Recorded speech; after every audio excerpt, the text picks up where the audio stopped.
Bonjour à toutes et à tous et bienvenue pour ces Midi Histoire. Midi Histoire, je vous le rappelle, qui sont organisés par l'IGPDE et son bureau de la recherche avec Place des Arts. Nous avons aujourd'hui le plaisir d'accueillir Sabine Effosse.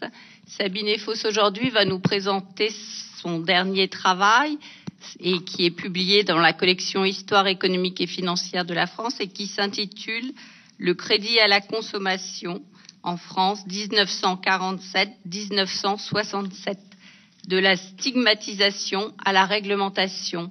Ce travail a été produit par Sabine Effosse pour son habilitation à diriger des recherches, ce qui signifie que de maître de conférence, elle est dorénavant professeure des universités et elle enseigne en histoire contemporaine à l'université Paris-Ouest Nanterre. Et elle va bientôt nous présenter son PowerPoint qui a l'air presque prêt à démarrer.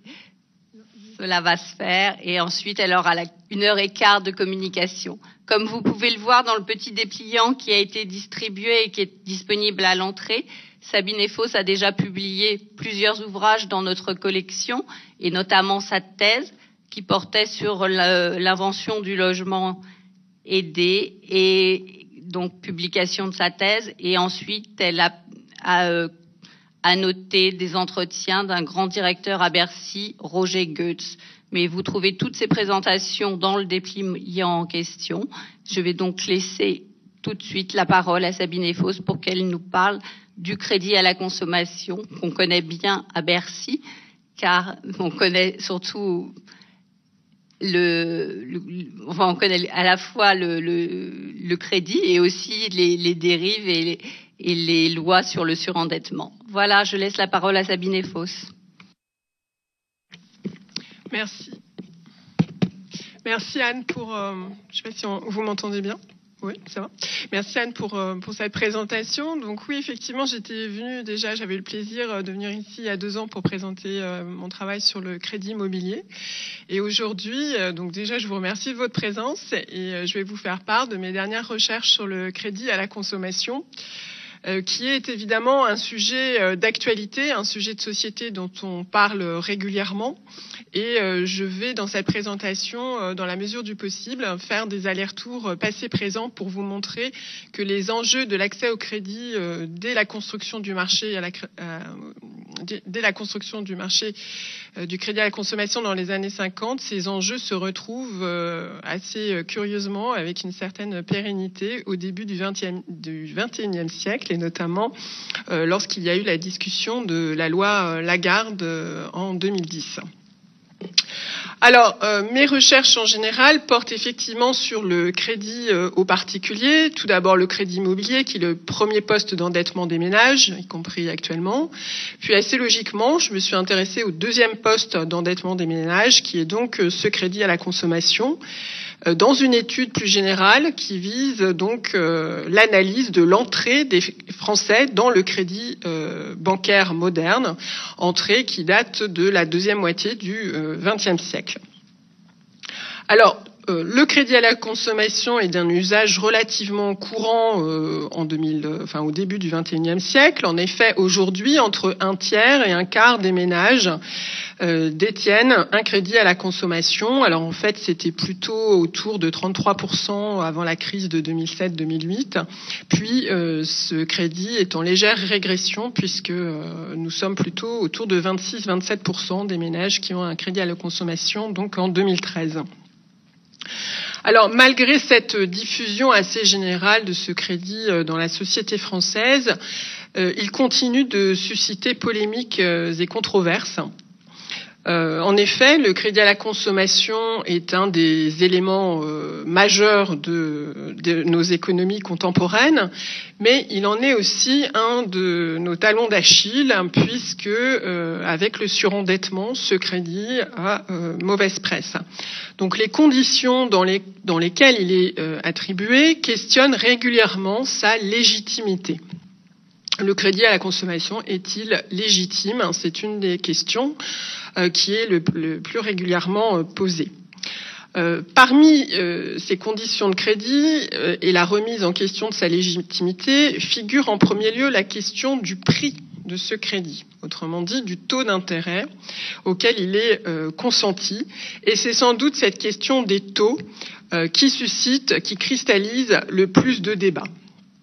En longue durée, évidemment, on sait que depuis le haut Moyen-Âge, l'Église avait interdit le prêt à intérêt, et ce, dès le IVe siècle après Jésus-Christ, dénonçant ainsi les ravages des usuriers. D'où l'expression « crédit est mort pendu », à savoir qu'on entre dans le crédit et qu'on en ressort en général plus mort que vif. Je vous rappelle qu'il y avait la prison pour dette jusqu'à quasiment la fin du XIXe siècle. Alors, pour lutter contre l'usure, en longue durée, il y a eu plusieurs réponses d'apporter. Je me permets cette perspective dans une très longue durée. En effet, pour essayer de lutter contre l'usure, dès la fin du Moyen-Âge, donc dès le XVe siècle, les Italiens ont mis en place ce qu'on a appelé les montes-piétés. Alors, les montes-piétés ont été créés donc à la fin du XVe en Italie. Il y en a eu ensuite un de créé en France à Avignon, puis à Paris au XVIIe siècle, à l'initiative de Théophraste Renaudot, qui est aussi connu et davantage connu pour être le premier fondateur du journal français La Gazette. Et ces montes-piétés pratiquaient ce qu'on appelait le prêt sur gage, c'est-à-dire que vous alliez gager une table, votre matelas, une horloge par exemple, et que vous aviez la valeur de ce prêt en argent. Alors, en France, il existe toujours ce système de prêt sur gage. Depuis Napoléon Ier, c'est le Crédit municipal de Paris qui en a l'exclusivité, donc le monopole. Et il faut savoir, là c'est toujours pour replacer par rapport à une longue durée, que depuis la crise de 2007, par exemple, le Crédit municipal de Paris connaît une recrudescence très importante de son activité sur le prêt sur gage. Et c'est un moyen, effectivement, d'obtenir du crédit à un taux relativement favorable. Alors, le rétablissement de l'intérêt pour les prêts conventionnels date de la Révolution française. Il faut savoir que dès le XIXe siècle, dès 1830, l'Église a levé cette interdiction du prêt à intérêt, mais cette question du prix du crédit continue de faire l'actualité. Avec la crise financière de 2007-2008, l'Europe s'est tout d'abord préoccupée, je dis l'Europe parce qu'en fait la loi Lagarde est une transposition d'une directive européenne, c'est pas une initiative française, donc je tenais à le rappeler ici. L'Europe s'est préoccupée de la protection des consommateurs. La France, il faut le savoir, est le 3e marché européen du crédit à la consommation, loin derrière la Grande-Bretagne et l'Allemagne. Donc, dans d'autres pays européens, ce problème d'endettement, voire de surendettement, se pose dans les mêmes termes. À partir de 2008, la Commission européenne a jugé bon d'encadrer justement ces pratiques de crédit. Et la loi Lagarde, adoptée le 1er juillet 2010 en France, donc, c'est proposé de réglementer de manière plus sévère l'octroi de ce crédit. Alors, cette loi est avant tout destinée à lutter contre le surendettement. Donc, le surendettement concerne environ 3% des ménages en France, 800 000 ménages, et vise surtout à accroître les obligations des prêteurs, c'est-à-dire que ceux-ci sont censés vérifier de manière, j'allais dire plus sérieuse, en tout cas plus approfondie, la solvabilité des emprunteurs. Et cette loi visait particulièrement une forme spécifique de crédit à la consommation qui est encore embryonnaire durant la période que je vais étudier juste après, qui est le crédit renouvelable, autrement dit le crédit revolving, parfois affublé d'un autre nom assez critique, qui est le crédit revolver. C'est-à-dire que vous rentrez dans ce crédit et vous n'en sortez pas puisqu'il n'est pas amortissable et que c'est une réserve d'argent permanente. Et certaines personnes, ayant emprunté un montant relativement modeste, sont retrouvées à le rembourser donc sur un grand nombre d'années. Donc, obligation donc de proposer non pas en première intention le crédit revolving, mais un crédit amortissable. Et enfin, cette loi Lagarde modifie également le calcul du taux d'intérêt du prêt et modifie le taux de l'usure. Alors, ce taux de l'usure a légèrement diminué entre 2010 et actuellement. Il faut savoir que pour un prêt inférieur à 3 000 €, ce taux est aujourd'hui de 20,23%, ce qui reste évidemment très élevé comparé à l'inflation, 1%, et comparé par exemple à la rémunération du livret A, qui est de 1,25%. Donc c'est un taux très élevé. Alors ce taux diminue, plus le montant du crédit souscrit est élevé, plus le taux diminue. Le taux d'usure pour un crédit immobilier, alors c'est une autre catégorie, évidemment c'est un crédit hypothécaire, mais c'est un peu plus de 5%. Donc c'est pour vous donner un peu les échelles de ce taux d'usure.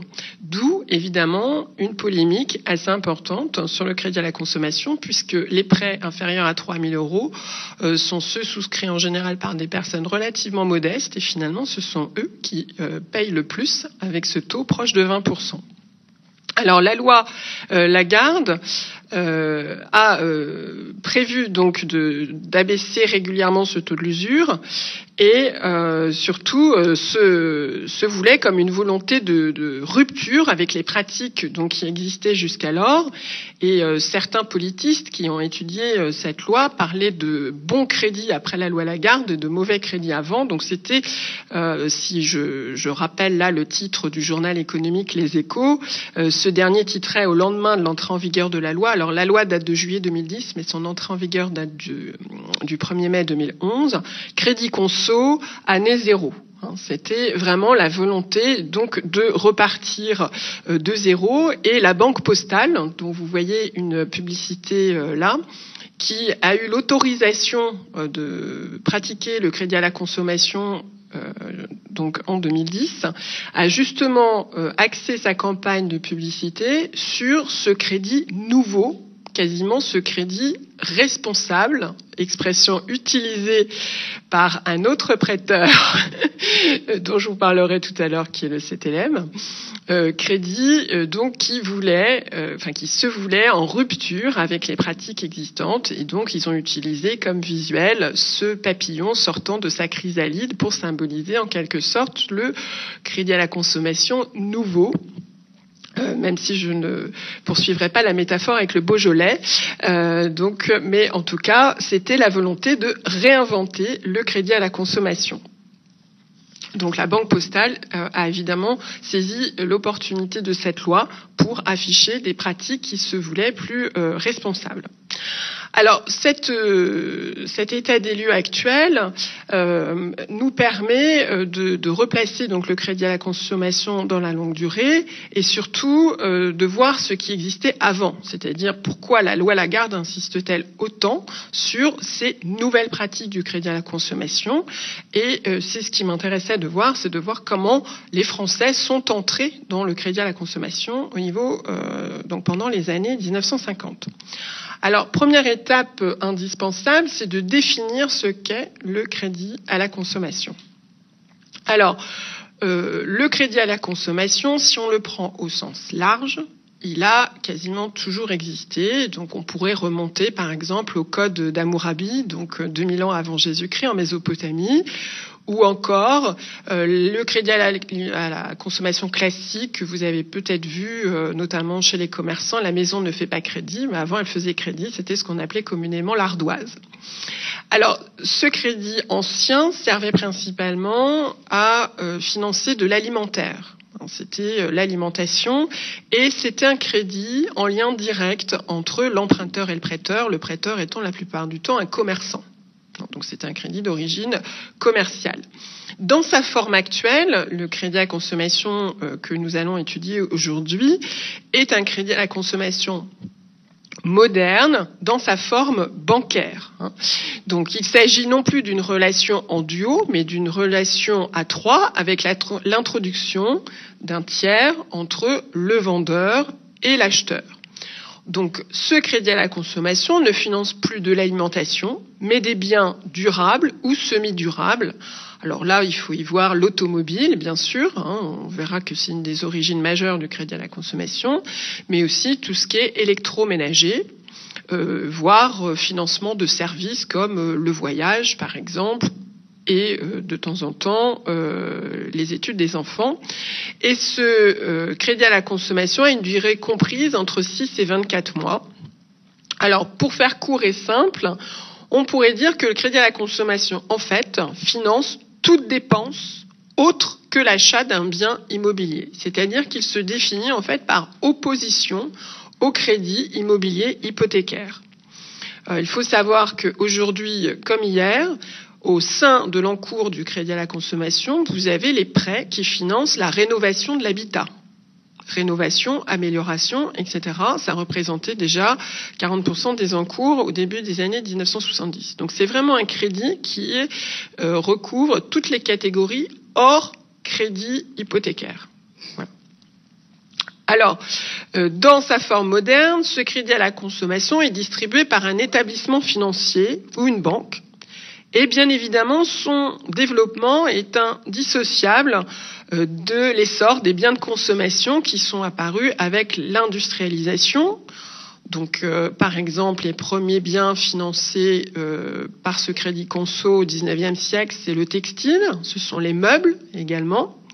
Alors, pour un produit un peu hybride entre la consommation et la production, il y avait aussi la machine à coudre. Singer, par exemple, la marque américaine, contribué à diffuser grandement sa production de machines à coudre grâce à un crédit. Mais je dis que c'était un peu un exemple particulier, la machine à coudre, parce que jusqu'au début du XXe siècle, ça servait aux couturières à domicile, donc ça pouvait être aussi considéré comme une production de richesse et non pas uniquement une consommation. Mais les meubles, par exemple, ont été vendus à crédit par les grands magasins, par les filiales de crédit des grands magasins, dès la fin du XIXe siècle. Je ne sais pas si ça vous dit quelque chose, mais par exemple les magasins Dufayel, qui sont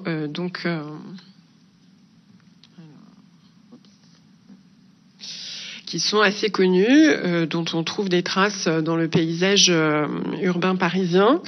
Vous avez également la Samaritaine, qui avait créé une filiale de crédit qui s'appelait la Semeuse, filiale de crédit créée en 1913 et qui a disparu à la fin des années 1980, donc avec une certaine longévité. Donc ce crédit à la conso apparaît avec les biens de consommation nés de l'industrialisation, mais son usage se développe principalement dans l'entre-deux-guerres aux États-Unis et de manière, j'allais dire, plus importante en Europe après la Seconde Guerre mondiale. On a un décalage là de temporalité, les États-Unis ayant été plus précoces, ayant été en quelque sorte les pionniers, en tout cas en matière automobile, pour vendre ces biens à crédit. Donc en France, je vous disais que ce crédit s'était développé surtout à partir des 30 Glorieuses, donc à partir des années 50. Et il faut savoir que la France a été le berceau d'un des leaders européens du crédit à la consommation, leader européen aujourd'hui, qui est le CTLM. Alors c'est le petit bonhomme vert. Je sais pas si... On ne croyait pas que je suis actionnaire du CTLM, mais je me promène toujours avec mon petit crédito. Alors, j'ai la version beaucoup plus grosse, mais là, je voulais pas me promener dans le métro avec, parce que sinon, je pense que les usagers du métro m'auraient regardé d'un air un peu bizarre. Donc voilà, c'est le fameux crédito qui sert aux campagnes de publicité depuis 2004 au CTLM et qui, par sa forme assez rondelette, était censé inspirer confiance. Bon, il faut savoir que le CTLM là un petit peu changé son cœur de cible avec donc la baisse, le recul du crédit à la consommation dû à la crise de 2008 et maintenant vente plutôt l'épargne, puisque les dernières campagnes de publicité c'est pour délivrer d'épargne, donc c'est un petit peu changé. Mais enfin, il faut savoir que CTLM, qui a été créé en 1953, est le leader européen en matière de crédit aux particuliers et de crédit à la consommation. Donc ce crédit a une importance économique et sociale réelle et pourtant, j'allais dire, l'histoire de son développement, de sa genèse, de son invention, si je puis utiliser ce terme, est relativement méconnue. Donc aujourd'hui, dans cette conférence, je vous propose de revenir justement sur cette période d'invention du crédit à la consommation, invention au sens de réglementation, c'est-à-dire d'institutionnalisation. À partir de quand ce crédit a été réglementé, pour quelles raisons et quelles ont été les conséquences de cette réglementation. Alors, cette période de construction du marché du crédit à la consommation est relativement riche et nous allons nous intéresser plus particulièrement aux principaux prêteurs qui sont apparus durant cette période, à la forme de la réglementation et enfin aux conséquences, à savoir quels ont été les premiers biens achetés donc à crédit, quels étaient ces consommateurs à crédit. Est-ce que c'était de bons pères de famille? Est-ce que c'était des jeunes ménages fraîchement mariés qui souhaitaient s'installer? Et de voir aussi, pour conclure, quel était le niveau d'endettement des Français à la fin des années 60, pour voir si ce niveau d'endettement était important ou pas. Alors cette étude est fondée sur le dépouillement des archives économiques et financières. Alors pas tant celle du ministère, j'avoue, parce que j'ai pas trouvé trop de choses là-dessus, mais surtout sur les archives de la Banque de France et bien sûr sur celles des prêteurs comme le CTLM, la Sofinco. Voilà. Alors, l'analyse des conditions de distribution et d'accès au crédit permettra donc de mieux comprendre les enjeux de cette réglementation. Alors, en première partie, j'aimerais vous présenter l'état du marché du crédit à la consommation au lendemain de la Seconde Guerre mondiale. Donc, j'ai intitulé ça « Moraliser le marché, la fin du crédit noir ». Alors, qu'est-ce que le crédit noir? Le crédit noir, c'est comme le marché noir, c'est-à-dire c'est le crédit illégal. Le crédit qui prospère sans aucun encadrement et qui a quelques conséquences fâcheuses. Alors, il faut savoir que, en premier lieu, ce crédit noir est apprécié grâce à l'enquête lancée par la Banque de France, une enquête qui est demandée par le ministère des Affaires économiques. Donc c'est une initiative du gouvernement qui, en 1947, s'inquiète quelque peu des pratiques liées à ce crédit à la consommation et demande à la Banque de France de diligenter une enquête sur ce crédit. Alors, ça a l'avantage de nous permettre d'offrir un panorama relativement complet de la situation de ce crédit à la fin des années 40. Alors, la fin des années 40, l'immédiate après-guerre, c'est avant tout la reconstruction. Donc ce crédit à la consommation, déjà, est mal perçu par les autorités politiques pour une raison simple, c'est que le crédit nationalisé en 1945, c'est la loi du 2 décembre, qui figurait, cette nationalisation du crédit figurait dans le programme du Conseil national de la résistance. Il fallait que le crédit aille financer en priorité la reconstruction industrielle, les transports. Donc on décide justement par ces lois de nationalisation du crédit de privilégier la production, l'investissement et non pas la consommation des ménages. Alors il faut voir que cette source d'illégitimité ou en tout cas de stigmatisation du crédit par les autorités politiques est relativement importante. La priorité, dans le cadre du plan de Jean Monnet, la modernisation, plan de modernisation d'équipement, c'est de financer la reconstruction et non pas la consommation des ménages.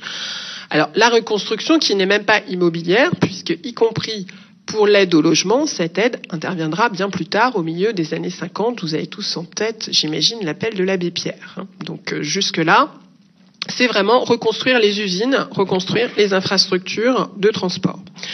Donc le crédit à la consommation, déjà, j'allais dire, a une mauvaise image vue d'en haut, c'est-à-dire par les autorités financières et du crédit. Du côté des consommateurs, des Français, les Français ont une population encore très rurale à la fin de la Deuxième Guerre mondiale. Le crédit dans les campagnes est souvent assimilé justement à l'usurier, des taux d'intérêt assez élevés et donc à mauvaise presse. Néanmoins, un bien échappe justement à cette stigmatisation, c'est l'automobile. L'automobile, en effet, les constructeurs automobiles qui se développent dans l'entre-deux-guerres, donc Citroën, Renault, Peugeot, toutes les marques encore actuelles, créent des filiales de crédit automobile pour pouvoir diffuser un bien qui est encore très coûteux. L'automobile est un produit quasiment de luxe dans l'entre-deux-guerres. Citroën ouvre la voie en 1922, donc André Citroën, toujours très innovant, ouvre la voie en 1922 en créant la Société pour la vente à crédit d'automobile, la SOVAC. Ensuite, il est suivi par Renault, puis par Peugeot. Alors Peugeot, vous avez eu l'occasion d'en entendre parler, puisque la banque Peugeot, la banque PSA, a été récemment renflouée par l'État. Et cette banque a été créée en 1928. Bon. Donc l'automobile bénéficie d'un statut un petit peu particulier, à la fois parce que, là aussi c'est comme pour la machine à coudre, c'est perçu à la fois comme quasiment un bien de production, un bien de consommation. Vous allez me dire pourquoi un bien de production? Parce que l'automobile servait aux médecins, par exemple, servait aux notaires, servait dans sa version dans sa version camionnette aux agriculteurs. Donc c'était à la fois un moyen de transport, mais c'était aussi un moyen de transporter des marchandises, etc., ou d'aller sauver des gens. Donc c'était conçu plutôt presque comme un bien de production. Et surtout, disposition fondamentale, la crise économique des années 30 fait que la vente de véhicules automobiles recule. Et une des mesures prises par le législateur pour soutenir les constructeurs automobiles, donc vous voyez là, ce sont des mesures de soutien dans la longue durée, parce que en ce moment, l'État soutient également PSA. Donc, une des mesures prises au début des années 30, c'est la loi Malingre. La loi Malingre de 1934, qui permet de gager le véhicule. C'est-à-dire qu'en fait, le prêteur, celui qui va octroyer un crédit pour financer la voiture, pourra, en cas de non-remboursement de ce crédit, prendre en gage la voiture pour la vendre et être remboursé du crédit. Et c'est à l'origine, cette loi est à l'origine du certificat de non-gage que vous devez produire lorsque vous vendez un véhicule. Voilà. Donc c'est une loi qui date de 1934, il faut le savoir. Et donc, cette loi offre une garantie particulière aux prêteurs, ce qui explique que le crédit automobile se diffuse relativement vite en France. Et dès 1938, il faut savoir qu'une voiture sur 4, est financée à crédit. Donc, ce crédit à la consommation est connu comme un crédit automobile, et ceci perdure dans l'immédiate après-guerre. Alors, en dehors de l'automobile, quels sont les biens achetés à crédit? Une autre industrie, alors là qui est nettement plus embryonnaire en France, c'est l'électroménager. Alors l'électroménager, Arthur Martin par exemple, pour citer une marque française, sinon tout le reste était importé des États-Unis, Frigidaire que vous connaissez tous, qui est devenu un mot commun. L'électroménager est également vendu à crédit car les réfrigérateurs de l'époque coûtent cher. Les machines à laver aussi, plusieurs mois de salaire d'un ouvrier. Et donc, dès la fin des années 20, début des années 30, des constructeurs d'électroménagers, comme Philips, qui a créé la radio fiduciaire en 1933, créent donc des filiales de crédit. Alors, toute cette activité, évidemment, est mise entre parenthèses et en sommeil durant la Deuxième Guerre mondiale, qui, évidemment, fait que les Français vivent plutôt la pénurie que l'abondance. Cette mise en sommeil de tous ces organismes de crédit à la consommation durant la guerre fait que, in fine, ils ne sont guère concernés par les lois bancaires qui sont adoptées à cette époque. Les lois bancaires de 1941 ne concernent pas le crédit à la consommation. Et au lendemain de la guerre, dans les années 40, à la fin des années 40, après la libération, ces organismes sont soumis à aucune contrainte réglementaire puisqu'ils n'ont pas été inclus dans la loi. Alors, on retrouve évidemment les organismes créés avant-guerre par les constructeurs, mais à la faveur de la pénurie et surtout de la misère générale qui sévit, car le niveau de vie des Français est extrêmement faible à l'époque, le pouvoir d'achat est très faible. Des tas de petits organismes se créent spontanément pour offrir du crédit aux Français, et c'est ce que la Banque de France constate dans son enquête. Alors, son enquête révèle donc l'importance du crédit automobile, révèle l'importance de tas de petits prêteurs qui prêtent souvent à des taux très très élevés. Et malgré cette situation quelque peu anarchique du crédit, la Banque de France ne se prononce pas pour une réglementation de ce crédit. Alors, pourquoi la banque refuse-t-elle une réglementation qui permettrait d'assainir, en quelque sorte, ce marché? Pour 3 raisons. La première, c'est une raison économique. La priorité est en effet à la production et non à la consommation, et donc il est hors de question de légitimer ce crédit. parce que pour la banque, réglementer reviendrait à le légitimer. Deuxième point, et un point très important dans l'immédiate après-guerre en France, c'est l'inflation. Donc une raison monétaire. En 1947, il y a plus de 60% d'inflation en France. Or, pour les autorités monétaires, le crédit à la consommation est un facteur d'inflation. Pourquoi ? Parce qu'il permet de vendre à des prix plus élevés des marchandises dont le prix pourrait baisser s'il n'y avait pas cette possibilité de crédit. Alors ça, c'est une idée fortement ancrée, que ce soit au Conseil national du crédit ou à la Banque de France, ou même au ministère des Finances, à la direction du Trésor. Idée très ancrée aussi que la crise de 29 aux États-Unis a été alimentée par une distribution trop importante du crédit à la consommation là-bas. Alors, c'est une vision totalement erronée, que les Américains n'ont jamais présentée, y compris à cette époque-là, mais qui hante, en quelque sorte, les banquiers français. Donc, le crédit à la consommation a mauvaise presse aussi en France, parce que, aux yeux des autorités financières, il est un facteur d'inflation. Or, la priorité économique va non seulement au redressement de la production industrielle, mais aussi à la lutte contre l'inflation, lutte qui est gagnée par Antoine Pinay en 1952. Bon, là, on retrouve des niveaux d'inflation de 4-5% par an, mais c'est vrai qu'il y a une très forte poussée inflationniste en 1947. Enfin, la Banque de France se prononce contre la réglementation de ce crédit et sa légitimation pour des raisons juridiques. Pour la banque, en dehors de l'automobile et de la possibilité de gager ce bien, les autres biens ne présentent aucune garantie pour le prêteur. C'est-à-dire que si l'emprunteur ne rembourse pas, le prêteur n'a aucune garantie et donc elle se prononce contre cette possibilité de réglementation. Alors, là je vous ai mis une photo d'un véhicule d'époque, la Ronde 1300 de chez Simca. Alors, ce refus de légitimer et d'encadrer le crédit à la consommation renvoie ces pratiques à la clandestinité. Parce que les besoins des Français sont immenses à l'époque. On n'est pas dans du crédit de trésorerie, on est dans du crédit d'équipement. Les Français n'ont rien. C'est-à-dire que les premiers achats de crédit à la consommation, c'est le textile. On achète les trousseaux, on achète les vêtements, voire les chaussures à crédit. Je vous rappelle que les cartes de ravitaillement sont supprimées qu'en 1949. Que la vente libre d'automobiles, c'est également 1949. Donc on est encore dans une situation qui est loin de l'abondance. Les besoins sont nombreux et les salaires très faibles. On a tous en tête aussi les grandes grèves des mineurs de 1947. Et la création des CRS par Jules Mock pour aller lutter contre ces grévistes mécontents de leur salaire. Donc, ce crédit existe, mais il est renvoyé à la clandestinité.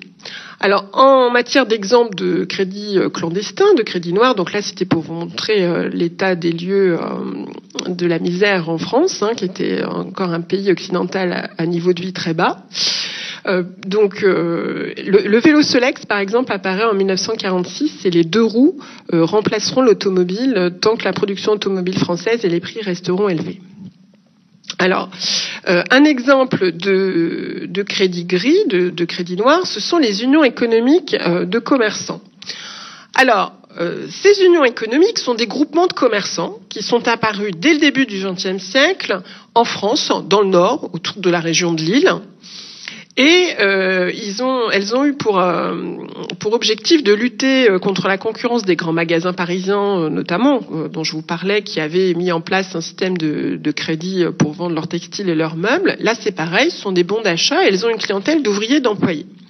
Ces unions qui se sont développées depuis leur création ont été mises en sommeil pendant la Deuxième Guerre et au lendemain de la guerre, donc dans les années 40, ces unions reprennent une certaine activité. Elles offrent un crédit assez intéressant aux ouvriers employés. Elles sont connues historiquement, elles ont une bonne réputation, et donc certains aigrefins, donc là vous avez l'exemple d'un prospectus, l'argent pour acheter et le temps pour payer. Donc ça c'est le principe du crédit. Certains aigrefins, certains contrebandiers du crédit profitent de cette bonne réputation de ces unions historiques pour créer des fausses unions économiques dès les années 47-48, dès le retour à une certaine abondance, et se spécialisent sur un créneau donné qui est celui des 2 roues et des voitures d'occasion. Pourquoi les 2 roues? Parce que c'est beaucoup moins cher qu'une voiture et les Français en ont besoin pour se déplacer. À part le métro dans Paris intramuros, évidemment, vous n'avez pas de RER, très peu de lignes de bus, etc. Donc pour vous déplacer, c'est le vélo ou c'est le vélo Solex qui est apparu donc en 1946. Et d'autre part, se spécialise également sur le financement des voitures d'occasion. Car, un point important, si les constructeurs automobiles ont créé des filiales pour financer les voitures neuves, ils n'ont absolument rien prévu pour les voitures d'occasion qui sont vendues soit par les concessionnaires, soit par les particuliers. Et donc, il n'y a pas de système organisé de crédit pour les voitures d'occasion. Donc, ces unions économiques, ces fausses unions économiques, se mettent dans cette niche, en quelque sorte, et proposent des crédits à des taux particulièrement élevés, puisque là, les taux sont les taux des années 1952-1954, donc l'inflation est redescendue à un niveau inférieur à 10%, et vous voyez que vous avez des taux de 40 à 45%, des taux moyens annuels. Bon, il y aura pire après, donc ne vous inquiétez pas en matière de taux. Donc, ces fausses unions se développent et évidemment font les choux gras de la presse, puisqu'à chaque fois des scandales d'usure sont dénoncés auprès des autorités. Alors, ces scandales à répétition entre les fausses unions économiques, des taux d'intérêt particulièrement élevés, pour le textile par exemple, on a des taux d'intérêt qui atteignent 60% pour financer des trousseaux, fait que les autorités du crédit quand même se disent qu'au début des années 50, la production est déjà plus abondante, la situation économique stabilisée, ça pose des problèmes sociaux. Et on a véritablement un changement d'attitude, une sorte de conversion, si je reprends l'expression de mon collègue Michel Margueras, qui a aussi publié ses travaux au Chef, une sorte de conversion lente qui s'effectue en faveur du crédit à la consommation. Alors, cette conversion lente fait que, à partir de 1953, le gouvernement et en particulier le ministère des Affaires économiques va remettre en quelque sorte la question de la réglementation du crédit à la consommation à l'ordre du jour. Pourquoi ? Alors, il y a plusieurs motifs. D'une part, la croissance française en 1953 donne quelques signes de faiblesse. La production se standardise, se modernise, on fait des gains de productivité, donc on a de plus en plus de produits industriels, mais le niveau de vie des Français reste relativement faible. 53, c'est aussi la grande grève des fonctionnaires et de la Poste. À l'été, au mois d'août, la France est quasiment paralysée. Donc on a un problème de débouchés. L'inflation est relativement maîtrisée et surtout on lance un grand plan de construction de logements. Et qui dit logement dit équipement du logement. Donc vous rentrez dans des logements neufs qui désormais bénéficient d'un certain confort. Donc vous avez le gaz, vous avez l'électricité, vous avez l'eau courante, mais encore faut-il pouvoir aussi équiper ce logement et notamment la cuisine. La cuisine rêvée des Françaises, c'est celle-là. Alors évidemment, c'est très très loin de l'image du taudis que vous avez là, mais ça, ce sont les anciens logements, et ça, c'est évidemment ce dont on rêve, c'est la cuisine tout équipée. La cuisine, alors c'est pas tout à fait la cuisine américaine ouverte sur le salon, mais c'est déjà une cuisine moderne. Donc vous voyez le chauffe-eau, la cuisinière, le réfrigérateur, et puis il manque plus que la table en formica, et c'est l'idéal de l'époque. Et pour justement s'offrir ce réfrigérateur ou cette cuisine équipée, les Français n'ont pas les moyens, et donc ce serait aussi une possibilité de favoriser l'électroménager, qui est une jeune industrie française, que d'offrir donc des possibilités de crédit. Et je vous rappelle que le Salon des arts ménagers, qui a été créé dans l'entre-deux-guerres, rouvre ses portes en 1948. Salon des arts ménagers qui connaît plus d'1 million de visiteurs dès les années 1950. Donc l'époque change, la croissance économique a permis justement de retrouver un niveau de production équivalent à celui des années 30.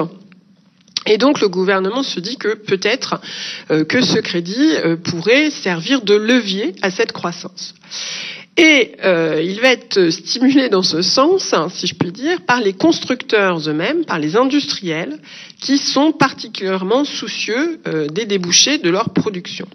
Et c'est bien l'initiative des constructeurs, notamment d'électroménagers, mais aussi de meubles, qui va contribuer à créer les deux plus grands établissements de crédit dont je vous ai parlé en introduction, la Sofinco en 1951 et le CTLM en 1953. En effet, dès 1950, la Fédération nationale de l'ameublement entre en contact avec des groupes bancaires parce que les industriels ont les produits, mais ils n'ont pas l'argent. Donc ils essaient de s'associer, de monter un partenariat avec de grandes banques. Ils se tournent vers les grandes banques d'affaires. Pourquoi ? Parce que les grandes banques de dépôt sont nationalisées et ont pour mission de financer les besoins de l'État et les besoins des entreprises. Alors ces grandes banques d'affaires en France, les deux plus grandes sont la Banque Générale Industrielle, l'AN1, et l'autre c'est l'Union Française de Banque, c'est l'ancêtre de Paribas, pour faire court. Alors, c'est ce syndicat de l'ameublement et également le syndicat de la construction électrique, donc l'électroménager, contactent ces banques pour essayer donc de monter des partenariats et de créer des filiales de crédit. Alors, ils ne savent pas encore trop sous quelle forme, des établissements de crédit, mais ces contacts s'effectuent dès le début des années 50. Et la Sofinco est ainsi créée donc en 1951. Alors, il faut voir que les deux organismes de crédit, Sofinco et CTLM, vont être créés sur le plan bancaire par deux anciens inspecteurs des finances. Et là, j'en profite pour faire la publicité du dictionnaire des inspecteurs des finances qui est paru il y a peu. Deux inspecteurs des finances qui ont quitté l'administration pour créer justement, pour aller faire une carrière bancaire. Donc le premier c'est Jacques Frances et le second peut-être plus connu car plus médiatique, c'était Jacques de Fouchier. Et ces deux inspecteurs des finances vont se montrer relativement intéressés par ces initiatives, ces propositions des industriels. La Sofinco est créée ainsi par l'ameublement et la Banque Générale Industrielle, l'AN1 de Frances. Puis, en 1953, 2 ans après, le syndicat de la construction électrique s'associe avec l'Union Française de Banque de Jacques de Fouchier. Alors, pourquoi ces grandes banques d'affaires se lancent-elles dans cette niche ? Parce qu'à l'époque, c'est vraiment une niche du crédit à la consommation. Pour une raison majeure, c'est la nécessité de reconvertir leurs activités industrielles. Ces banques ont été créées et leur développement assuré par notamment la reconstruction industrielle. L'AN1 a bénéficié des indemnités de nationalisation des houillères, et l'Union Française de Banque faisait du financement des importations des matières premières en Europe pour assurer justement la reconstruction industrielle. Au début des années 50, cette reconstruction industrielle proprement dite, stricto sensu, est quasiment en voie d'achèvement. En 1952, la production industrielle française retrouve son niveau de 1938. Donc ces banques sont à la recherche de nouvelles activités porteuses, évidemment. Et le crédit à la consommation semble, à leurs yeux, être un élément moteur de l'économie.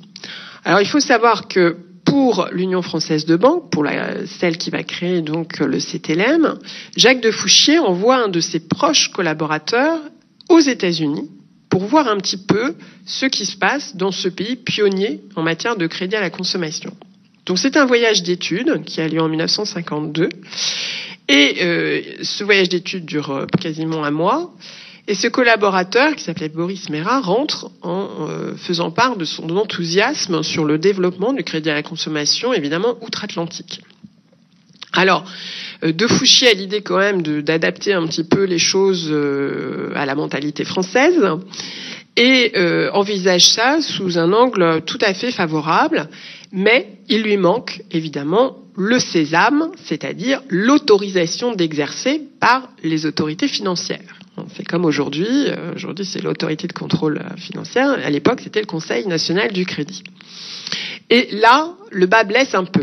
Parce que, effectivement, la Banque de France, quoique un peu plus ouverte qu'à la fin des années 40, n'a pas tout à fait changé d'opinion par rapport au crédit à la consommation. Et ce qui va débloquer la situation, c'est l'initiative justement du gouvernement et d'un ministre des Affaires économiques qui est Robert Buron. Voilà, c'est le plan Buron. Donc le plan Buron de 1953, Robert Buron, ministre des Affaires économiques, entend bien faire du crédit un des leviers de la croissance. Alors le plan Buron, il est plus large que pour le crédit à la consommation, il concerne le crédit immobilier, il concerne le crédit à l'exportation, et il inclut dans son plan de relance le crédit à la consommation. Encore s'agit-il, évidemment, de réglementer ce crédit, car il n'est pas question de l'encourager dans les conditions dans lesquelles il est consenti, c'est-à-dire sans réglementation. Alors, Robert Buron prend l'initiative en 1953, et les pourparlers reprennent avec les autorités financières, le Trésor et surtout la Banque de France, pour voir dans quelle mesure on pourrait justement encadrer ce crédit à la consommation pour en faire un levier de la croissance et surtout un soutien à l'industrie française. Alors, ce projet de loi Buron connaît différents déboires, ça prend à peu près 1 an et demi, mais finalement, donc là vous voyez le coût du crédit à la consommation, c'est ce qui incite aussi à la réglementation de ce crédit. Vous avez les taux d'intérêt moyens annuels, la voiture neuve, donc qui est susceptible d'être gagée, bénéficie du taux moyen le plus avantageux. En revanche, comme je vous disais, on monte à 63% pour les taux moyens du textile. Donc cette enquête est faite là aussi à la demande du ministère qui souhaite, tout comme l'enquête de 1947-49, faire le point au moment où il est question de faire du crédit à la consommation un des leviers de la croissance. Alors ce ministre MRP donc parvient à inciter les autorités du crédit à bouger en argumentant que l'inflation est maîtrisée, que la croissance économique a besoin d'un plan de relance et surtout que les pratiques de crédit montrent des taux très élevés et qu'il est nécessaire de réglementer. Donc il y a une conjonction de facteurs favorables. D'un côté, des industriels et des grandes banques qui sont prêts à créer de nouveaux organismes de crédit qui offrirait des conditions plus avantageuses. De l'autre, un gouvernement soucieux de croissance économique et qui envisage le crédit à la consommation comme un levier. Alors, cette conjonction de facteurs favorables fait que finalement, à l'été 1954, le crédit à la consommation est réglementé. Alors, cette réglementation comporte 4 dispositions majeures. Je vous ai épargné le reste. La première disposition, c'est l'instauration d'un paiement comptant minimum. C'est toujours d'actualité, vous payez à peu près 20% du prix de l'objet que vous achetez au comptant, et surtout la fixation d'une durée maximum de remboursement. Alors ce qu'il faut voir à l'époque, c'est que ça oscillait entre 6 et 24 mois, plutôt entre 6 et 18 mois. 24 mois, c'était vraiment pour les voitures, et lorsque les constructeurs automobiles allaient à la direction du Trésor pour dire que vraiment ils n'arrivaient pas à écouler leurs marchandises et qu'il fallait faire un effort pour justement allonger la durée du crédit. Il n'y a pas de liste de biens définis qui pourraient bénéficier de ce crédit. Alors ça, c'est j'allais dire presque une caractéristique française, puisqu'en Grande-Bretagne, à la même époque, le Trésor britannique avait établi une liste exhaustive de biens pouvant bénéficier d'un crédit. Néanmoins, ce crédit doit être un crédit affecté, c'est-à-dire que vous êtes autorisé à acheter un réfrigérateur, un aspirateur, une voiture, mais pas au début, c'est pas un crédit de trésorerie pour vous payer des vacances. Donc c'est un crédit à l'équipement domestique. Bon. Pour des biens dits utiles et durables, alors c'est une définition qui reste floue. Ça a été instauré à la demande de la direction du Trésor, qui voulait que le crédit à la consommation soit véritablement ce qu'ils appelaient, je cite, un crédit à l'investissement individuel. Alors ça c'est assez intéressant, c'est que tout le vocabulaire qui était adapté à la production, un crédit à l'investissement, la modernisation, etc., est transposé aux ménages. C'est-à-dire qu'on veut que les ménages utilisent ce crédit véritablement comme un moyen d'améliorer la production ménagère. Donc on va financer des réfrigérateurs pour que madame aille moins faire les courses régulièrement. On va financer une voiture pour que monsieur se rende au travail plus facilement et ne perde pas son temps à vélo, etc. Donc c'est vraiment conçu comme utilitaire, comme devant avoir un impact sur la productivité des ménages en quelque sorte. Et ce discours-là est d'ailleurs relayé par les associations familiales. C'est-à-dire que les femmes sont incitées à devenir de bonnes ménagères, des cadres de la vie domestique, et donc doivent avoir une cuisine rationalisée, équipée, et donc doivent être dotées de tous les équipements modernes et nécessaires pour pouvoir dégager du temps. Du temps pour quoi faire, du temps éventuellement pour travailler, et surtout pour s'occuper des enfants. On est en plein baby-boom. Donc les Français et les Françaises font en moyenne plus de 3 enfants par foyer, et donc il s'agit de dégager du temps, et donc ce crédit est perçu comme vraiment un crédit à l'équipement des ménages, comme un facteur de modernisation. Et là, vous avez quasiment toute la transposition du vocabulaire qui était appliqué au plan Jean Monnet vers les ménages. Et c'est une transposition sémantique qui indique aussi une certaine réhabilitation de ce type de crédit aux yeux du gouvernement et des autorités financières. Troisième disposition, les prêteurs sont soumis à des règles de fonds propres et de capital minimum. Alors vous allez me dire à quoi ça sert. Alors ça sert tout d'abord à éliminer tous les petits prêteurs. La règle de capital minimum, c'était 20 millions à l'époque, et il faut fonder une entreprise avec un capital minimum. Donc toutes les fausses unions économiques, là, tous les faux commerçants qui essayaient de monter leur propre affaire de crédit à consommation, c'est éliminé d'office. Ensuite, la règle des fonds propres, c'est l'autofinancement de ces organismes de crédit, pour éviter justement le recours éventuellement à la Banque de France, au réescompte et une alimentation de l'inflation. Donc il faut qu'ils aient des fonds propres. Alors cette règle de fonds propres est essentielle et explique aussi pourquoi les industriels se sont alliés à des grandes banques d'affaires pour créer ces organismes de crédit. Parce que ces grandes banques d'affaires avaient des fonds propres relativement importants. Enfin, dernière disposition, qui est intéressante, mais vous en verrez tout de suite les limites, c'est l'obligation de publier les taux d'intérêt pratiqués. Justement pour essayer, par cette transparence, par cette publicité, de faire que les taux baissent. Alors, au départ, c'était une publication obligatoire. Ensuite, il y a eu progressivement, au cours de la période, la volonté de faire baisser ces taux. Mais il faut bien voir qu'en France, contrairement là aussi à la Grande-Bretagne, le gouvernement et les autorités financières ont toujours refusé de plafonner les taux d'intérêt. Donc vous n'avez pas de taux d'intérêt plafond. Vous aviez que la loi de 1935 sur l'usure, mais qui était d'un calcul assez compliqué et qui, de toute façon, pour l'époque, donnait un taux d'usure au-delà de 40%. Donc ça laissait une marge assez confortable pour les prêteurs. Alors qu'en Angleterre, dès 1927, ils ont plafonné les taux.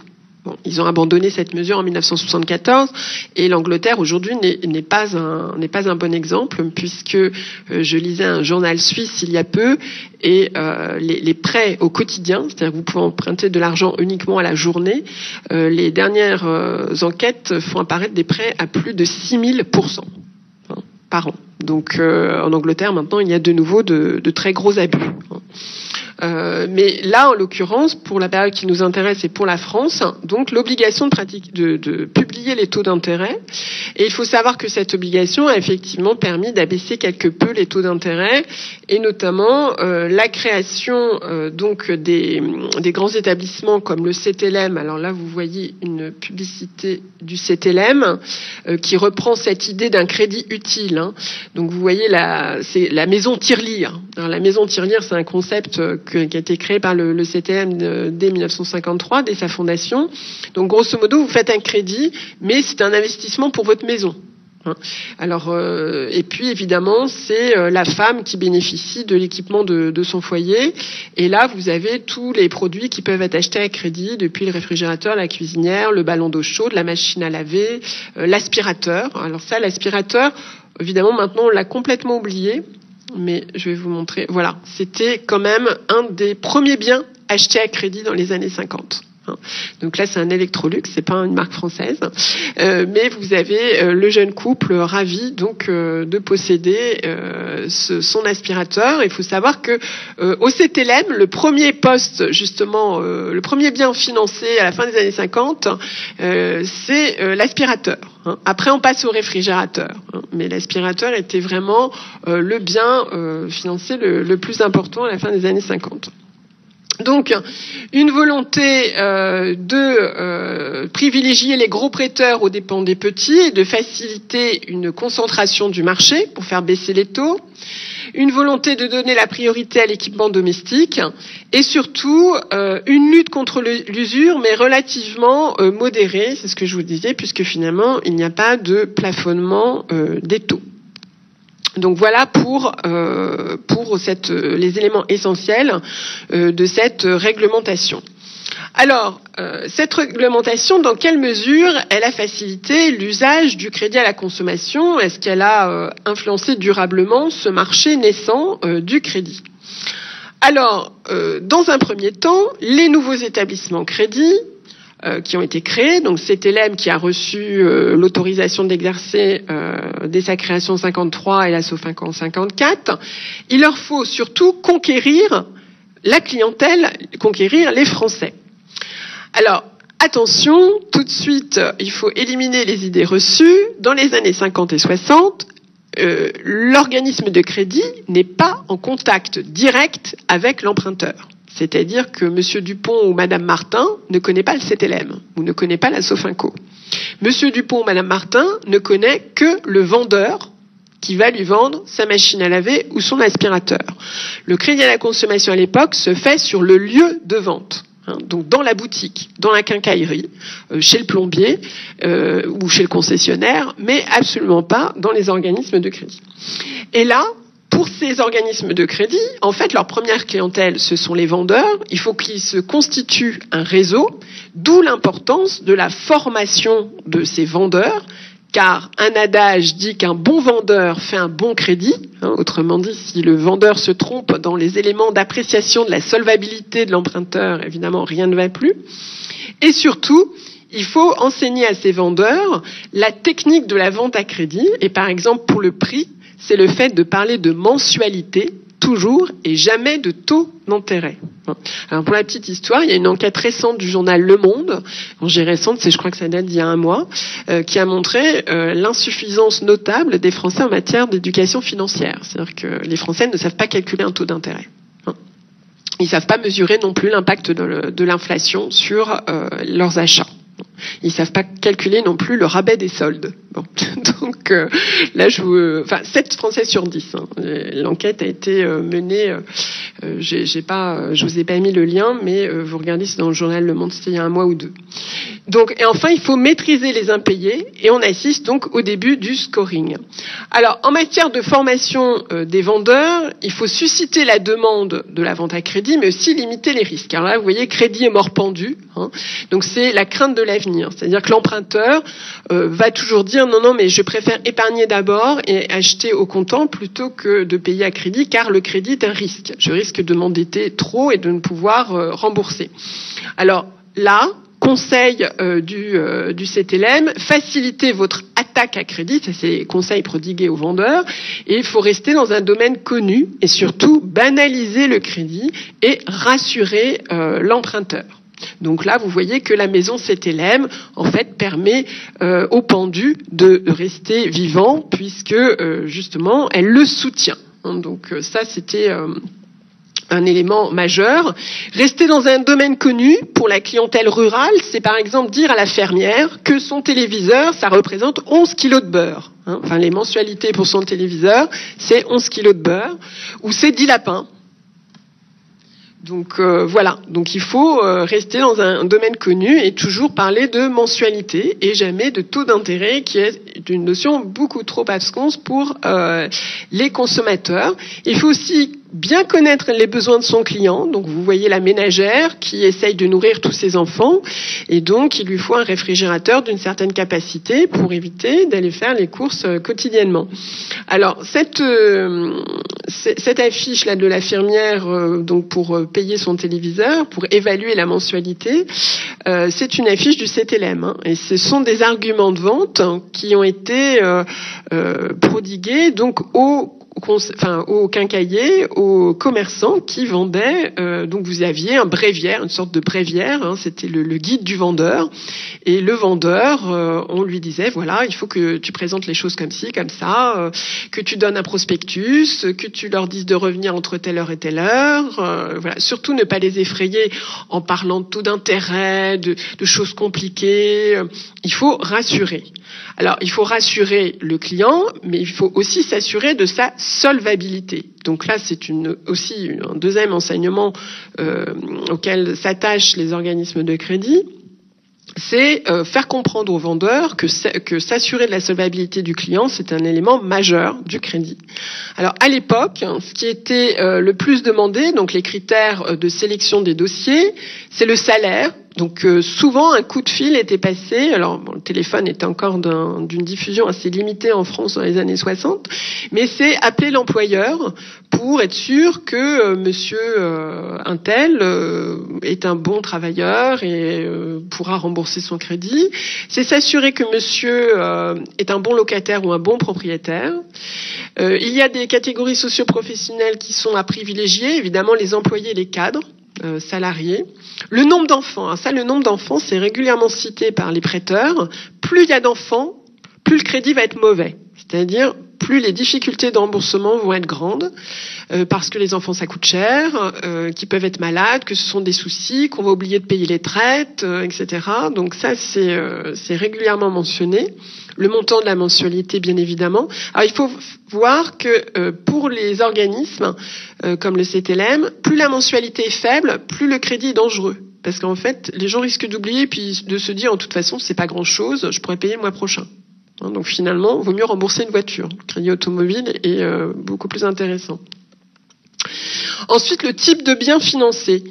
Le réfrigérateur, en général, est bien remboursé, la télé, beaucoup moins. On va me dire, c'est étonnant, pourquoi la télé est-elle beaucoup moins bien remboursée? Ça, je sais qu'il y a quelqu'un dans la salle qui pourrait répondre, parce qu'il a lu la thèse d'une de mes collègues sur la télévision. En fait, la télé est moins bien remboursée car au début, elle tombe très régulièrement en panne. Le système technique est pas très au point, et donc les gens sont mécontents. Ils disent bah non, mais moi je veux pas rembourser mon crédit parce que de toute façon pendant 3 jours j'ai pas pu regarder ma télé. Et ça c'est loin d'être anecdotique parce que en matière de sélection de concessionnaires, de quincailliers ou de vendeurs, les organismes de crédit vont s'intéresser au service après-vente. Car si l'objet tombe en panne, les propriétaires, les acquéreurs vont pas vouloir rembourser pour un objet qui tombe en panne. Donc là aussi, il faut assurer un service après-vente de qualité. D'une manière générale, à cette époque-là, le français est un très bon payeur. Le français est honnête, le français rembourse ses dettes et les montants d'impayés sont excessivement faibles. On est plutôt autour de 0,3% des crédits accordés qui connaissent des difficultés de remboursement. Du coup, un projet qui est un véritable serpent de mer en matière de réglementation du crédit à la consommation, qui est le fameux fichier positif dont vous avez entendu parler, alors renommé actuellement comme un registre national des crédits. À l'époque, c'était envisagé sous le nom de centrale des impayés. Alors, cette question de centrale des impayés, quand je dis serpent de mer, vous voyez qu'elle date pas de la loi Lagarde. Elle date de 1955-1957, c'est-à-dire dès le début de la diffusion du crédit à la consommation à une échelle un peu plus large que ce qu'il n'était avant. Alors, les Français s'inspirent là du modèle allemand. Il faut voir qu'en Allemagne, dès l'entre-deux-guerres, un organisme recense l'ensemble des crédits aux particuliers. Ça s'appelle la Schufa, c'est toujours d'actualité. Et la Sofinco, justement, à l'initiative de Jacques Français, se dit en 1955 que ce serait peut-être bien que les organismes de crédit français puissent bénéficier d'un tel service de recensement, en fait, des crédits aux particuliers pour s'assurer de la solvabilité et du bon remboursement par les emprunteurs. Et dès le départ, et les positions sont figées, puisqu'on retrouve les mêmes à 60 ans de distance, le CTLM dit dit non. Non, nous on souhaite pas du tout que cette information soit partagée.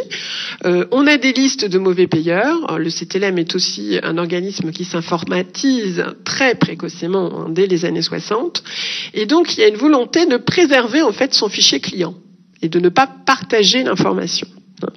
Et donc, cette demande d'une centrale des impayés qui est formulée dès 1957, on en retrouve des traces dans les archives de la Banque de France, ne verra jamais le jour. Et on retrouve ça très régulièrement dans toute la législation sur le crédit à la consommation, puisque la loi Lagarde avait instauré une commission pour réfléchir sur ce fichier, que ce fichier est revenu au goût du jour dans le cadre de la loi Hamon et finalement abandonné pour l'instant de manière définitive. Il n'y aura pas de fichier recensant donc les crédits à la consommation en France. L'argument invoqué hier comme aujourd'hui étant le coût de ce fichier, de constitution de ce fichier. Alors, les biens achetés, donc toujours l'automobile en tête, automobile parce que c'est le bien le plus coûteux, évidemment, le réfrigérateur, qui se développe en priorité dans la France du Sud. Bon, ça c'est lié au climat, mais aussi ensuite qui connaît un taux d'équipement assez généralisé. Et surtout le petit dernier, la télévision. La télévision est un des biens les plus achetés à crédit. Un téléviseur sur 2 est acheté à crédit à cette époque. Alors c'est un achat qui reste assez coûteux, dont le prix diminue peu, contrairement à l'aspirateur ou contrairement au réfrigérateur. Il faut savoir que le prix des réfrigérateurs a été divisé par 5 en 5 ans, quasiment entre 1960 et 1965. Donc, notamment grâce à la construction du marché européen qui a fait que les constructeurs allemands et italiens ont bien concurrencé les constructeurs français, et ça a fait baisser considérablement les prix. Alors que le téléviseur, non, c'est resté un bien coûteux, d'autant plus que quand le téléviseur noir et blanc commençait à être meilleur marché, la couleur est apparue avec des prix beaucoup plus élevés. Donc finalement, c'est un bien qui a continué de se vendre à crédit jusque dans les années 70-80 et qui l'est toujours, puisqu'à chaque fois, il y a des renouvellement technologique. Je pensais aux écrans plasma, puis après au LED, etc. Donc ça reste, et au home cinéma bien sûr. Donc ça reste toujours assez coûteux et les ménages achètent régulièrement ce type d'équipement à crédit. Alors les acheteurs maintenant, qui est concerné par l'achat à crédit? Dans les années 50, c'est plutôt le père de famille d'une quarantaine d'années qui souhaite équiper son foyer. Et ensuite, dans les années 60, ce sont les jeunes mariés qui veulent s'installer, qui bénéficient des nouveaux logements HLM, par exemple. Vous savez qu'un quart des cadres constituent la clientèle des HLM à la fin des années 60, et donc il faut équiper son logement. Donc on retrouve notre jeune couple là qui est très fier de son aspirateur, et donc ces jeunes ménages constituent en fait la clientèle de choix des établissements de crédit, d'autant plus que contrairement à leurs parents, ces jeunes sont nés après la Deuxième Guerre, c'est la génération du baby-boom, et ne perçoivent pas du tout le crédit comme un stigmate en fait. Pour eux, le crédit c'est vraiment un moyen d'accélérer l'équipement. Ils ont confiance dans leur carrière, dans leur perspective de carrière, il n'y a quasiment pas de chômage, et donc pour eux il faut jouir tout de suite de la vie. C'est un peu mai 68, c'est surtout ne pas attendre, ne pas épargner, mais profiter de ce qu'on peut avoir immédiatement. Donc voilà. Alors ensuite, en guise de conclusion, je vous ai mis juste un seul graphique, mais pour vous montrer quand même l'évolution des encours de crédit à la consommation, avec une très forte augmentation, donc à la au début des années 60, jusqu'en 65. Avec en bleu, vous avez les achats de voitures de tourisme. Donc vous voyez que la voiture est vraiment l'élément moteur de si je puis me permettre, de ce type de crédit, et reste majoritaire. Les 2/3 des encours de crédit à la consommation pour cette époque sont occupés par l'achat d'automobiles. Malgré donc ce développement des encours sur la période donnée, l'endettement des ménages en France reste relativement modéré. Donc en francs de 1965, vous avez 154 francs par ménage, contrairement alors les États-Unis, je me suis trompée, là, j'ai mis un 0, mais c'est 1037, il manque un 1. Donc les États-Unis, c'est près de 10 fois plus. Je suis désolée pour la faute de frappe. Et donc on a un niveau comparable à l'Allemagne, d'endettement comparable à l'Allemagne de l'Ouest, et alors que les pays anglo-saxons, notamment la Grande-Bretagne, est nettement plus endetté. Donc un endettement qui reste quand même relativement modeste comparé comparé à nos homologues européens.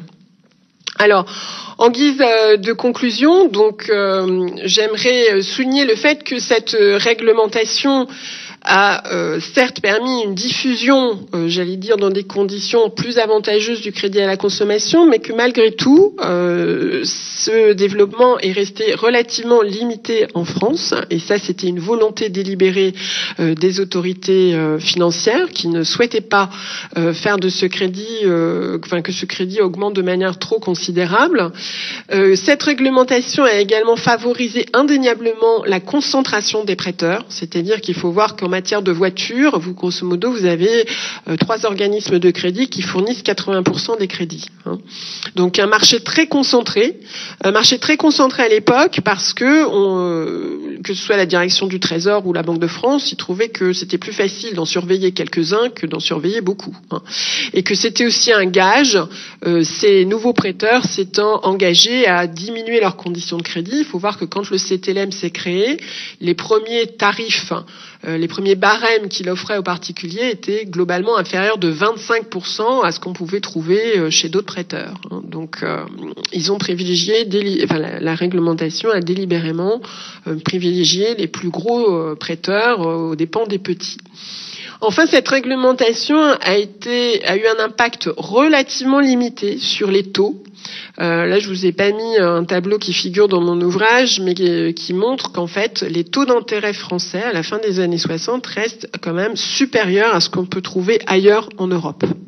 Souvent avec des durées de remboursement d'ailleurs qui sont plus courtes en France qu'en Grande-Bretagne où vous trouvez du crédit à la conso qui peut courir jusqu'à 36 mois.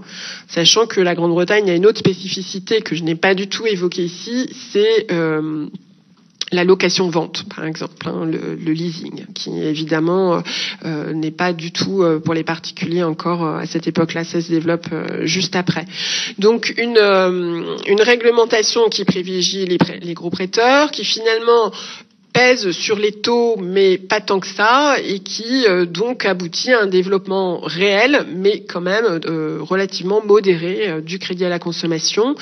Ce qui peut expliquer, là j'ai pas mis le tableau non plus, que les taux d'équipement des ménages français, que ce soit en réfrigérateur, en automobile, en télévision, restent relativement inférieurs à la moyenne européenne à la fin des années 60. Alors c'est lié à la fois au niveau de vie, qui s'élève véritablement que dans les années 60, mais c'est lié aussi à des contraintes techniques qu'il faut rappeler.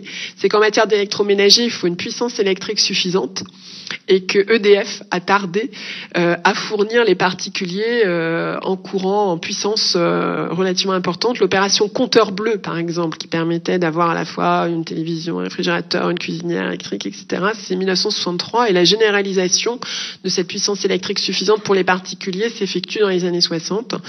Et là, je vous l'ai pas mis, mais je montre souvent une petite caricature d'un couple de paysans qui vient d'acquérir une machine à laver, et puis la dame dit finalement ça doit être bien quand on a la machine mais aussi l'électricité, parce qu'ils ont la machine mais ils n'ont pas l'électricité. Voilà, donc ça c'était pour terminer sur un petit clin d'œil. Et puis donc voilà, je vous remercie pour votre attention. Et le bonheur est-il dans le prêt? Donc ça c'est une affiche du Crédit Agricole que j'ai retrouvée, voilà, qui est postérieure, qui est plutôt des années 1970, que j'ai trouvé sur un site internet qui est delcamp.net.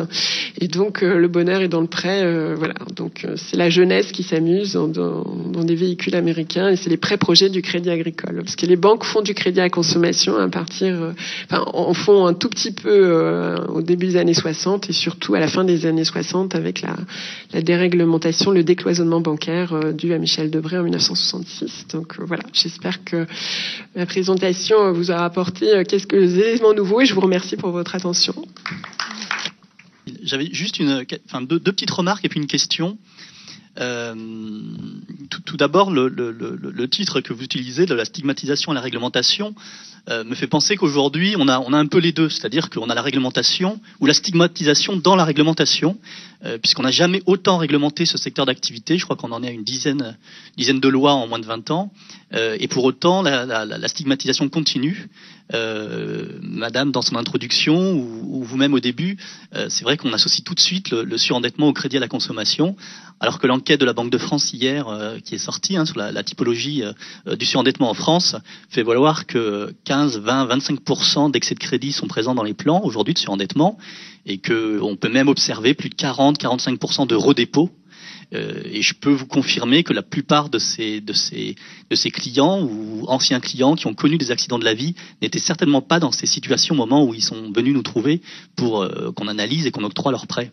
Donc il y a une situation économique dont on ne parle jamais, ça arrange peut-être aussi les pouvoirs publics, qui est certainement aussi responsable d'une précarisation en tout cas de la société et du phénomène du surendettement qui n'évolue pas. Il faut aussi se le dire, il reste plutôt stable depuis 2011, mais qui est en tout cas un sujet à combattre. Ensuite, c'est vrai, vous avez raison, on a recentré notre stratégie, alors pas sur l'épargne, non, on diversifie nos activités parce que le crédit à la consommation se porte mal en France, et parce que, c'est vrai, les Français ne sont pas forcément très compétents en analyse financière, mais ils ont depuis la crise financière tout compris, c'est-à-dire que malheureusement ils diffèrent certains de leurs projets. Nous sommes les champions d'Europe de l'épargne, donc le CTLM a décidé aussi de se positionner sur certains produits d'épargne, en nous adossant notamment à notre actionnaire, à notre maison mère BNP Paribas, parce que on ne souhaite pas, ça a été dit aussi dans votre exposé, forcément opposer crédit et épargne. On pense qu'il faut qu'aujourd'hui qu'on s'intéresse au budget des Français dans leur globalité et que le crédit comme l'épargne sont des instruments budgétaires à disposition des Français qu'il faut pouvoir articuler. Donc voilà pourquoi c'est une petite partie de notre activité, mais plutôt en termes de diversification. Voilà, enfin juste, et laissez-la ma question, ce qui est assez frappant quand même dans l'exposé que vous venez de faire, c'est que on se retrouve aujourd'hui finalement dans les mêmes besoins pour les ménages français. Quand j'entends parler de transition énergétique, de transition écologique, il y a des biens aujourd'hui qu'il est important de renouveler. On parle des pics de pollution. Certaines voitures sont proposées aujourd'hui mais se vendent mal, qui sont donc considérées comme des voitures et des produits propres. La précarité énergétique aussi est un besoin aujourd'hui très important identifié pour les ménages français. Je ne vois pas comment nous pourrons avancer sur ces transitions économiques sans l'utilisation plus massive du crédit à la consommation. Et ça renvoie à ce que vous avez présenté sur la nécessité d'équipement des Français à la sortie de la guerre, cette photo effrayante d'une famille française qui vit dans un état d'hygiène et vraiment très préoccupant. Donc finalement, on est dans une autre époque, mais qui se rapproche fortement de ce que vous avez expliqué. Mais la stigmatisation, alors que la réglementation est là et vraiment avec pour but de protéger le consommateur, est de plus en plus forte. Et je crois que le débat sur le fichier positif nous continuera en tout cas à mesurer ou à cibler les établissements de crédit comme étant les principaux responsables du surendettement. Merci beaucoup. Est-ce qu'il y a une autre intervention? Non? Bon, écoutez, il me reste à remercier... Philippe, si vous me permettez, je vais juste oui. répondre à monsieur. Sauf si vous êtes très très pressé d'aller déjeuner. Mais alors, en fait, en ce qui concerne le surendettement, vous avez raison, c'est stable. Mais ce qu'il faut voir, c'est que le surendettement en France a quand même une caractéristique, c'est que la dette moyenne des surendettés est beaucoup plus élevée que dans des pays où existe justement ce fichier central. Il faut savoir que la dette moyenne en fait des surendettés en France, c'est 36 000 euros à peu près. Donc c'est un montant relativement élevé. En Allemagne, je crois que c'est autour de 20 000 euros. Donc en fait, on prend le problème un peu trop en aval, si je puis dire. Et donc le montant de la dette s'élève. En ce qui concerne le CTLM, vous avez évoqué une diversification de l'activité vers l'épargne, oui. Et je crois savoir aussi qu'il y a une internationalisation croissante de l'activité, puisque je crois que vous avez signé un partenariat, notamment sur les marchés russes. Voilà. Donc et chinois aussi. Donc évidemment, là, je m'étais surtout attachée à l'Europe occidentale avec les quelques comparaisons, mais actuellement, c'est sur les marchés émergents que l'avenir est pour le crédit à la conso.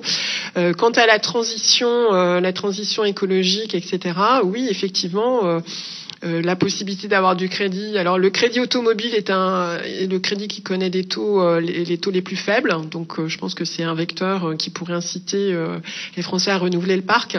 Mais là, je crois que, pour ma part, je pense que le principal problème en ce qui concerne justement cette transition écologique et notamment de l'automobile, c'est surtout le problème du diesel en France. Et là, je crois que ça dépasse largement les possibilités de crédit, mais que c'est une politique industrielle. Donc je terminerai par justement l'origine du crédit à la consommation qui vient du monde industriel, et je pense que c'est important de le souligner. Une origine industrielle avec un partenariat bancaire fructueux, mais une origine industrielle. Je vous remercie.